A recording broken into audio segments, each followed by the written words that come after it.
Bonjour à tous les amis, j'espère que vous allez bien. On se retrouve pour réaliser la première partie du tuto de nos paniers d'action qui sont très sympas, nos baskets, la nouvelle collection. Donc cette première partie est commune à tous les modèles. La seule chose, c'est que le panda, on va prendre la laine blanche, l'ours, on va prendre la laine beige, le lion, la laine jaune, et le renard, la laine orange, rousse. J'ai choisi, après, de vous montrer, donc là c'est pour réaliser le panier en lui-même, hein, dans l'instruction c'est marqué panier, c'est ça, je commence par ça, puisque ça c'est commun à tous, et je vous montre le tuto avec le renard. Pourquoi? Parce que le renard c'est le seul où on va changer de couleur au rang 16. Les autres ont fait tout de la même couleur, le panier, en tout cas jusqu'au rang 35.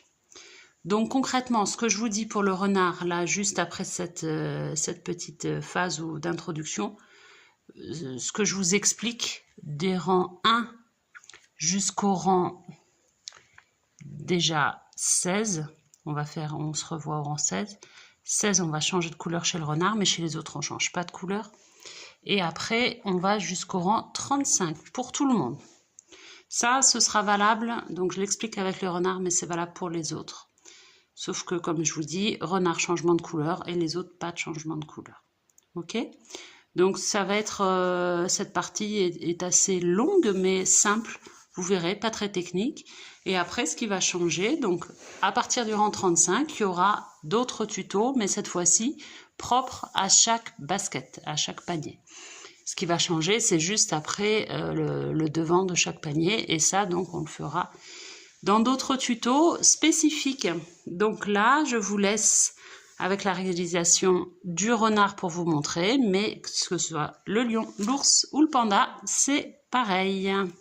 Bon crochet. Je suis contente de vous retrouver pour faire ce petit panier renard que j'ai trouvé chez Action. Vraiment tout dernier arrivage là ce matin, donc j'avais envie de le commencer. Donc crochet double, ça change un peu d'habitude, et j'ai étudié un petit peu la notice. On va commencer par le panier parce que c'est ce qui me paraît le plus simple pour démarrer. Alors je vais vous rappeler, si vous démarrez en crochet, vous trouvez que mes explications sont pas assez claires, n'hésitez pas à consulter la playlist juste dessous cette vidéo qui s'appelle Démarrer au crochet, et vous avez expliqué peut-être plus clairement avec un fil plus épais surtout. Peut-être que vous verrez mieux. Mais je vais essayer d'être le plus clair possible en tout cas. Je prends le fil orange et je vais faire ce qu'on appelle la boucle de montage. Donc j'enroule autour de mes deux doigts et je passe le petit chef ici. Je maintiens et avec mon crochet, je vais aller chercher ce petit chef et je tire. Ça, c'est une boucle de montage simple. Je sais qu'il demande une ajustable, mais en fait, moi, je fais toujours une simple et ça se passe très bien comme ça. On va faire une maille en l'air et 2 mailles en l'air. Là, j'ai fait 2 mailles en l'air. Et je vais faire 6 mailles serrées dans ma première maille en l'air. Donc la deuxième en partant du crochet et la première en partant de la boucle de montage. Je vais en faire 6. Donc vous avez vu comment je fais. Jeter, je passe au travers des deux. Je vous remonte sur la deuxième. Je pique dans ma première maille. Jeter, je sors. Jeter, je passe à travers les 2 mailles. On va en faire encore 4 comme ça. J'ai fait mes 6 mailles en l'air, mes 6 mailles serrées, pardon, dans ma première maille en l'air. Je me retrouve avec ça, je vais tirer sur mon petit fil du démarrage pour resserrer un petit peu. Je vais prendre un marqueur. Si vous n'avez pas de marqueur de ce type-là, vous pouvez utiliser une épingle à nourrice, un trombone ou un petit fil de couleurs différentes, tout simplement. Comme ça, ça nous permet de voir où est-ce qu'est notre dernière maille. J'imagine qu'ils font comme d'habitude une maille coulée. Dans les tutos d'action, ils font toujours une maille coulée. Moi, je ne la fais pas. Si vous voulez faire une maille coulée, vous pouvez. Mais dans ce cas-là, il faudra faire une maille en l'air pour démarrer votre rang. Moi, je reste comme ça. Ma première maille est juste là. Et je vais piquer pour mon rang 2. Dans ma maille serrée, ma première qui est là. Vous voyez, je passe sous les 2 brins et je vais faire mon jeté, je ressors et je vais faire 2 mailles serrées. C'est ce qui correspond quand ils disent 6 fois 2 SC. Ça veut dire que 6 fois, on va faire 2 mailles serrées dans chaque maille serrée. 6 augmentations. Ok? J'ai fait ma première augmentation. Deuxième augmentation, regardez, je vais piquer sous mes 2 brins. Jeter, je sors, jeter, je passe à travers mes 2 boucles. Dans la même maille, une deuxième maille serrée. Et c'est comme ça que je fais mes augmentations. 2 mailles serrées dans chaque maille serrée du rang précédent. Donc, deuxième rang, ce ne sont que des augmentations, c'est-à-dire que 2 mailles serrées, ce qui veut dire qu'on va se retrouver à la fin du rang avec 12 mailles serrées.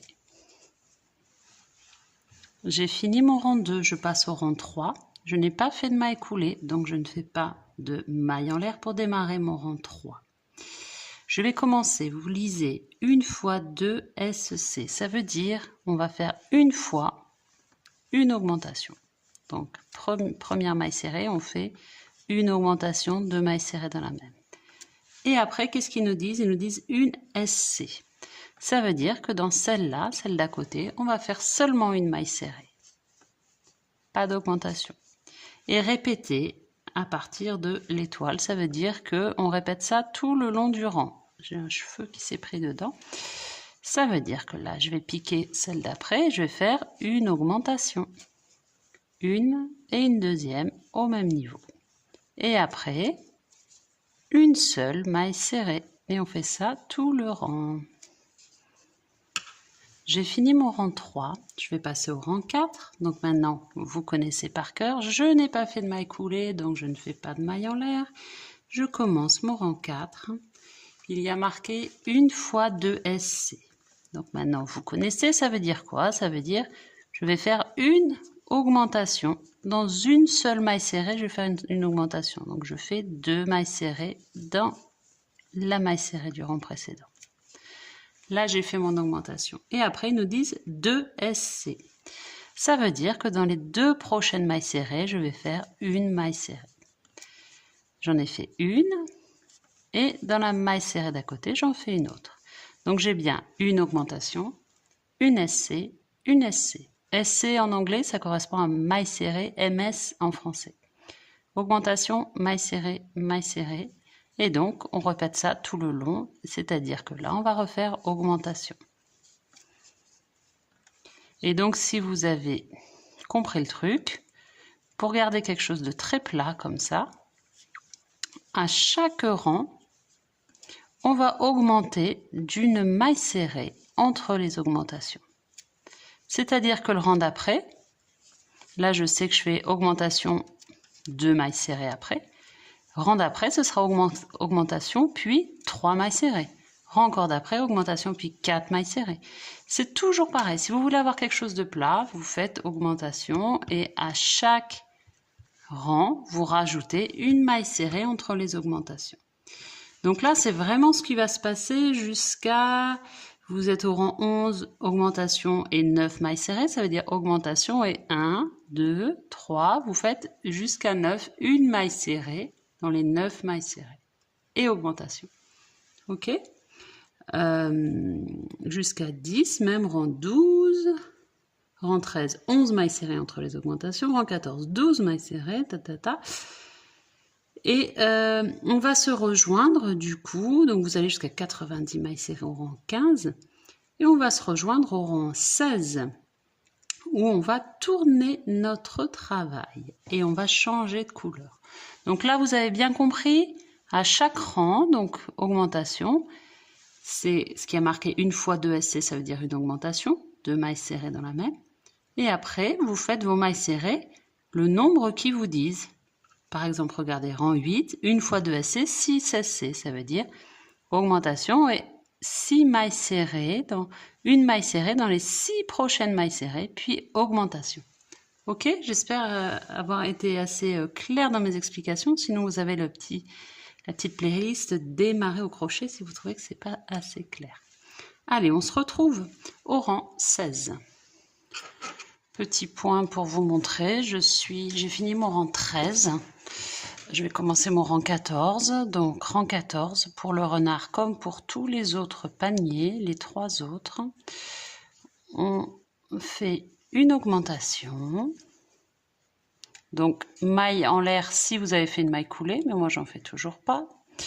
Donc une augmentation et après 12 mailles serrées. Donc une maille serrée dans chaque maille serrée. Voilà, donc c'est pas très technique. Ça prend un petit peu de temps. Typiquement, c'est le genre d'ouvrage qu'on peut faire devant la télé ou en écoutant la radio, de la musique. Ça demande pas beaucoup de concentration. La seule chose, c'est qu'il faut vraiment avoir un marqueur, c'est hyper important. Enfin, marqueur ou bout de laine coloré ou trombone, peu importe, mais voilà, il faut, ou même épingle à nourrice. Il faut vraiment pouvoir se repérer parce que si vous devez sans arrêt compter, là, en revanche, ça peut être un petit peu fastidieux. Allez, on se retrouve à la fin du rang 15 pour tous les paniers. Alors, j'ai fini mon rang 15. J'ai pas encore remis mon marqueur, mais il va être là puisque je viens de terminer mon rang. Exceptionnellement, je ne l'ai pas fait sur les autres. Là, je vais faire une maille coulée pour terminer, pour fermer mon rang. Ok? Donc, jeter, je passe et je passe au travers de ma maille. Là, j'ai fait une maille coulée. Donc, ce que je fais là, c'est valable pour tous les kits. Je le redis. Je vais tourner mon ouvrage. Vous mettez votre fil derrière. Vous avez ces petites lignes là caractéristiques, c'est vos lignes où vous avez fait vos augmentations. Donc ça, c'est normal de les avoir. Si vous voulez, il y en a qui aiment bien, moi ça va pas me gêner beaucoup, mais il y en a qui aiment bien passer un petit coup de fer à repasser. Vous mettez un torchon ou un petit morceau de tissu au-dessus pour pas que ça accroche, parce que comme c'est de l'acrylique, ça va accrocher à votre semelle de fer pour que ce soit bien plat. Parce que là, vous voyez, c'est un peu, ça se soulève un petit peu. Donc, n'hésitez pas, si vous voulez quelque chose de vraiment bien net, un petit coup de fer à repasser. Donc, maintenant, on va remonter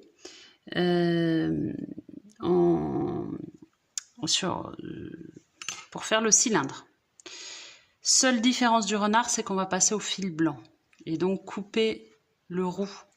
Mais les autres, tous les autres, on garde le même fil. Donc le renard est un tout petit peu plus compliqué, mais pas beaucoup plus. Donc moi je coupe, mais vous pour les autres paniers que le renard, vous coupez pas. Je coupe à peu près là. Et on va le mettre vers l'intérieur. Pour les autres, vous le passez, pour les autres tutos, vous le passez et vous continuez à crocheter classique. Moi je le laisse là, je prends mon blanc. Et je vais piquer. Donc maintenant, vous avez vu, rang 16, c'est que pour le rang 16. Hein. Après, on pique classiquement une maille serrée. On va aller piquer sous les 2 brins. Là, pour le rang 16, quel que soit le panier, on va piquer uniquement dans le brin arrière, tout le long du tour. Donc blanc pour le renard, parce qu'on change de laine, et les autres paniers, vous gardez la même laine. Donc, je vais venir le mettre... Oh bah dis donc, il est coincé. Ah, c'est celui de l'intérieur que j'ai pris. Elle est énorme cette pelote. Alors il faut que je trouve le bon. Bon, je vais mettre pause parce que voilà, 3 heures après, j'ai trouvé mon bout de laine blanc. Non, pas 3 heures, mais un petit moment. Je vais le mettre à cheval sur mon crochet. J'ai piqué uniquement dans le brin arrière et je vais le ramener. Je fais un jeté avec mes 2 bouts de fil et je passe au travers. Tiens, j'en profite pour remettre... Alors le renard, il n'y a pas vraiment besoin parce qu'on change de... Oh, c'est pas net. On change de couleur, donc on verra bien où est-ce qu'on a démarré. Et puis on a notre fil roux qui nous montre là où est-ce qu'est la fin du rang ou le début. Mais bon, moi j'aime bien quand même travailler avec un marqueur. Et de toute façon, pour les autres où on n'a pas de changement de couleur, c'est important d'avoir le marqueur. Et lui, on fera un double nœud et on le coupera à ras. Non, pas à ras, j'ai une bêtise. On fera un nœud et on le tissera avec l'aiguille. Oh bah tiens, vous savez quoi? On va le faire là. On n'a pas d'aiguille fournie dans le kit. Tiens, je vais prendre celle-ci, ça va être plus facile. Mais si vous avez fait d'autres tutos, actions ou des trucs comme ça, d'autres kits, vous en avez. Donc ça, c'est celle un peu plus épaisse qu'on a parfois. Et des fois, on a celle-là, que bien aussi. Non, en fait, vous voyez, j'ai dit une bêtise. On va le passer, le tisser dans nos mailles, de façon vraiment à ce que ça se voit pas. Comme ça, parce que ça va être le fond du panier. Donc, c'est important qu'il n'y ait rien qui... Et là, je le coupe. Vous pouvez le tisser dans plus de mailles, hein, si vous voulez. Là. Ces fils-là, il va falloir les rentrer. Et on fera un nœud à l'intérieur. Je vous montre. Hop. Voilà. Et c'est là qu'on fera le nœud. Et qu'on coupera après. Double nœud et on coupe. Ok? C'est pas, il va pas monter comme ça, il va monter comme ça. Voilà, petit rectificatif. Et donc, mon fil que j'ai mis là, vous pouvez aussi bien le mettre là si vous voulez. Allez, on fait tout notre tour 16 en piquant seulement, vous voyez, regardez, dans le brin arrière. Je le redis, si vous trouvez que c'est trop petit, que vous voyez pas bien, regardez là les vidéos dans démarrer le crochet, j'ai pris une laine plus épaisse, on voit peut-être mieux. Jeter, après c'est maille serrée classique, sauf que tout le tour on ne fait que le brin arrière. Et ça va nous permettre d'avoir une délimitation bien nette des bords du panier. Voilà, tout le tour en maille serrée. Et après, surtout à partir du 17e tour, vous restez en maille serrée classique, vous prenez les deux brins. Et donc comme on va être à 90 mailles serrées tout le temps, ça va monter. On fait ça jusqu'au rang 35 pour tous les paniers. On s'arrête au rang 35 parce qu'il y a des paniers où ça va être la fin au rang 35, il y a des paniers où on va devoir faire un petit truc au rang 36. Donc c'est la fin du tuto commun des paniers d'action. N'hésitez pas, si vous avez des questions, vous m'envoyez un petit commentaire, j'essaye d'être assez réactive. Bon, il y a des fois, évidemment, je ne peux pas répondre, mais en général, voilà, j'essaye d'être assez présente pour vous aider.